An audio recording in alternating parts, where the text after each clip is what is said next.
కచేరీ దగ్గరికి పని ఉండి వెళ్తున్నాను గాని తలుపేసు. నేను వస్తానే. ఈ నాన్నను వదిలి ఒక క్షణం ఉండలేవు కదా, సరేరా? ఉండు.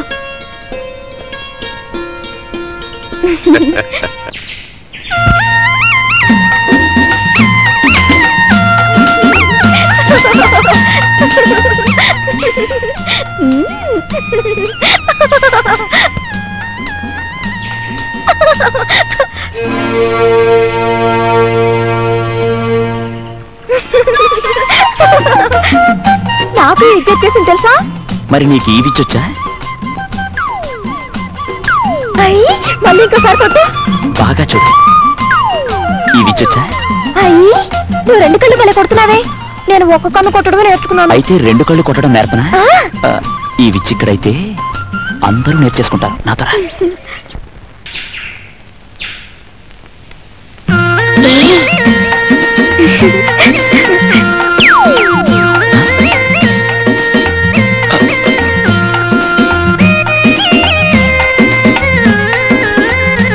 ఇదిగో శేఖర్,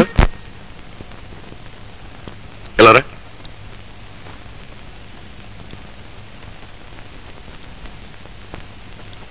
ఇది మీ అన్నయ్య కొట్టిన దెబ్బేనటే? ఇంత వయసు వచ్చాక ఇంత పెద్ద దెబ్బ తింటానికి నీకు సిగ్గుగా లేదటే? చచ్చేంత సిగ్గా ఉందండి, కానీ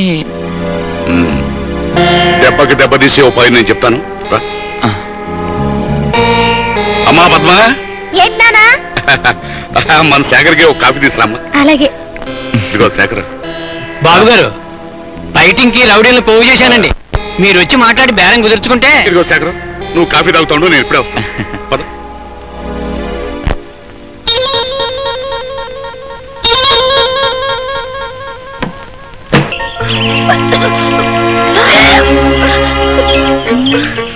ఇంట్లో కన్నె పిల్ల కన్నతండ్రి తప్పితే ఎవరు లేరే. మరి ఒక్కొక్కటి ఒక్కుంటుందేంటి? అమ్మనా పద్మ. పద్మ,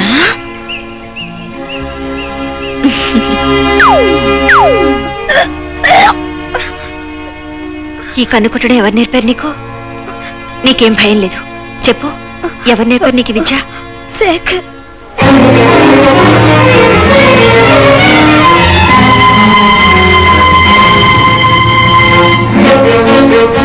నిజం చెప్పు, శేఖర్ ఎందుకు చేస్తాడు ఈ పని? నిజం అక్క, రోజు మా నాన్నను కలుసుకోవడానికి వచ్చి మేము ఎక్కడ కలుసుకోవాలో చెప్తూ ఉండేవాడు. అబద్ధం, మోసం. పిచ్చిదానా, నువ్వెందుకు వాంతులు చేసుకున్నావో చెప్పేందుకు నేనే దొరికానా? ఏం కూర్చోవరా? నా కూతురు పిచ్చిదా? నిజమేరా? అది నిజంగా పిచ్చిదేరా? లేకపోతే నా మనిషిగా నా వెంట తిరుగుతూ నాగుపాములాగా దాన్ని కాటు వేస్తావా? నీ అన్నకు నాకు బద్ధ విరోధం అని తెలిసి కూడా అది నీ వెంట తిరిగిందే. అందుకు నిజంగా అది పిచ్చిదేరా? పగ మా అన్నయ్య మీదుంటే ఆయన మీద తీర్చుకో, అంతేకాని మధ్యలో నీ కూతురుతో సంబంధం అంటగట్టి నన్ను అల్లరి చేయాలని చూడకు. ఇంకో విషయం, ఎప్పుడైనా ఏ రకమైన దొంగ దెబ్బ తీయాలని చూసినా మా అన్న ఈ కర్రని ఒంటి మీద 2 ముక్కలు వద్దని చెప్పాడు, మర్చిపోకు. ఏం కూర్చోవరా? చూడరా, నా పిచ్చి తల్లిని చూడరా. దాని జీవితాన్ని నువ్వు 3 నిలువుల లోతున పాతేయాలని చూస్తున్నా. నిన్ను ఏమీ చేయొద్దంటోందిరా. బాబు శేఖర్, ఇవి చేతులు కాళ్ళనుకో. నాకున్న భూమి పుట్ర నగా నట్ర సర్వస్వం నీ పేరు పెడతాను. దయచేసి నా బిడ్డకు అన్యాయం చేయొద్దు.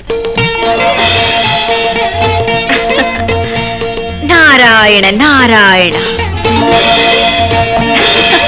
నారాయణ నారాయణ.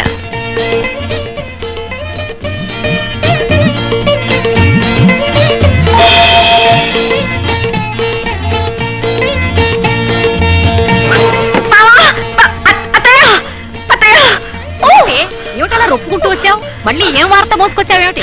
అత్తయ్య, ఆ నారాయణ కూతురికి వార్తల మీద వార్తలు అయిపోతున్నాయి. దాన్ని ఖచ్చితంగా కడిపానని వాళ్ళ నాన్న నిర్ణయించేశాడు. చిట్టి, బుద్ధి లేదు నీకు? నువ్వు కబుర్లు పెట్టడానికి నారాయణ కూతురే దొరికిందా? అది వచ్చి అమాయకురాలు. అది అమాయకురాలే కావచ్చు, నీ తమ్ముడు అమాయకుడు కాదుగా, అందుకే వార్తలు. నోరు మొయ్. మళ్ళీ ఇలాంటి కూతురు కూర్చోంటే పళ్ళు రాలు కొడతాను. అత్తయ్య, నేను అతిగా అవుతానేమో కానీ ఎప్పుడైనా అబద్ధం చెప్పానా? నువ్వు చెప్పు, కావాలంటే విను. నా మనిషిగా నా వెంట తిరుగుతూ నాగుపాములాగా దాన్ని కాటు వేస్తావా? నీ అన్నకు నాకు బద్ధ విరోధం అని తెలిసి కూడా అది నీ వెంట తిరిగిందే. అందుకు నిజంగా నీకు ఇచ్చినారా? బావా మీ తమ్ముడు ఆ పద్మని పాడు చేసిన చాలక ఛీ, దానికి నాకు ఎలాంటి సంబంధం లేదని అడ్డంగా డబ్బాయించడం నా కళ్ళారా చూశాను, చెవులారా విన్నాను.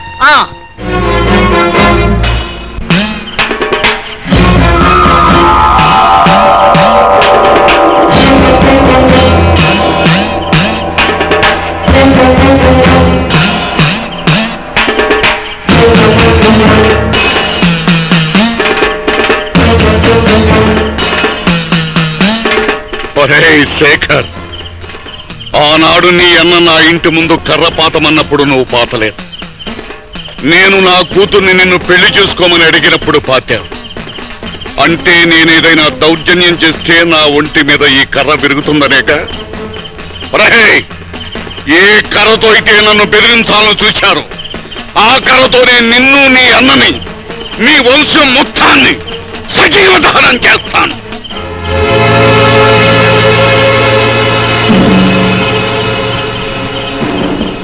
చెప్పరా, స్నేహం పేరుతో నారాయణ కూతురుని చెడగొట్టింది నువ్వేనా? ఆ అమాయకురాల జీవితాన్ని సర్వనాశనం చేసింది నువ్వేనా? చెప్పు. చూడమ్మా, ఇందులో పాపుణ్యాలు నాకు తెలియని చెప్తున్నా అన్నయ్య ఎలా నిగదీస్తున్నాడు. అన్నయ్య అడుగుతున్నది పాప పుణ్యాల గురించి కాదు, నిజాల గురించి. నువ్వు చెప్పిందే నిజమైతే ఈ ఊళ్ళో ఇంతమంది మగవాళ్ళు ఉండగా ఆ పద్మ నీ పేరెందుకు చెప్తుంది? అన్నయ్యకి నారాయణకి మధ్య విరోధం ఉంది కాబట్టి ఈ అభండాన్ని నా నెత్తిన వేసి అన్నయ్య మీద పగ సాధించడానికి ఆయన ఇలా ప్రచారం చేస్తున్నాడు. అబద్ధం. ఆ నారాయణకి నా మీద పగ ఉండొచ్చు, ఆ పగ సాధించడానికి ఎన్ని పన్నాగాలైనా పన్నుండొచ్చు. కానీ శత్రువు మీద పగ తీర్చుకోవడానికి తన ఒక్కగానొక్క కూతురు జీవితాన్ని అప్రదిష్ట పాలు చేసే నీచుడు కాదురా ఆ నారాయణ. ఊళ్ళో ఎంతో మంది ప్రయోజకులుండగా వ్యసనాలు తప్ప వ్యక్తిత్వం లేని నీలాంటి వాడికి ఆ నారాయణ తన కూతుర్నిచ్చి ఎందుకు పెళ్లి చేయాలనుకుంటున్నాడు? ఆఖరిసారిగా ఒకే మాట చెప్తున్నాను, జాగ్రత్తగా గుర్తుంచుకో. నారాయణ ఎలాంటి వాడైనా వాడి కూతురికి నీ వల్ల అన్యాయం జరిగింది. మా మధ్యనున్న పగ కంటే నా తమ్ముడుగా నువ్వు చేస్తున్న అన్యాయం ఘోరమైంది. ఎట్టి పరిస్థితుల్లోనూ ఆ నారాయణ కూతురుతో నీ పెళ్లి జరిగి తీరుతుంది. రేపు ఉదయంలోగా నువ్వు చేసిన తప్పు ఒప్పుకున్నావా? సరే, లేకపోతే కాళ్ళు చేతులు కట్టేసైనా సరే నీకు ఆ పెళ్లి జరిపిస్తాను.